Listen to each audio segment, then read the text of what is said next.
Magaalaan Gimbii kana fakkaatti uummata keenya addunyaa irra jirtan. Magaalaa Gimbiiti kun. Gimbii jechuun bakka dhaladhee guddadhe. Naannoon kun naannoo gabaa maaliif jedhamee beekama bakka nama argaa jirtan kun. Egaa kana fakkaatti biyyi keenya. Adeemsa guddinaa fi tiraanspoorteeshinii deemaa ta'anii kas suuteeti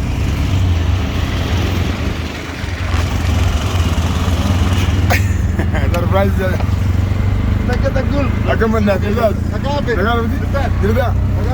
naga imbira tujada wachisan imbira tujada wachisa ha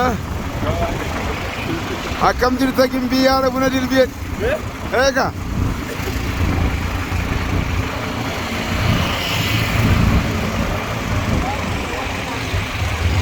naannoo ishee magaalaan kun naannoon kun magaalaa oolti taate iddoo nama argamnu bakkeewwan ijaarsa irra jiranis ni jiru.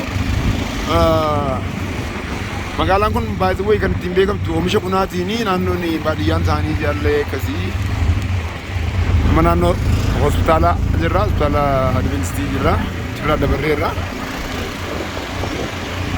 akkas daawwattoonni peejii Buzeeks Bohaarsaa akkasumallee tiiktookii Buzeeks Bohaarsaa magaalli Gimbii kana fakkaatti egaa akkuma argaa jirtanitti kana qofa miti iddoo baay'ee jira isas bira keenya masin daawwachiisaa deemna jechuudha.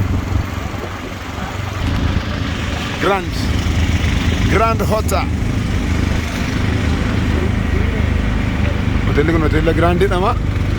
Amma hoteelli isa miti hoteelli isa hoteela moo hojii saara dhugaa rabbii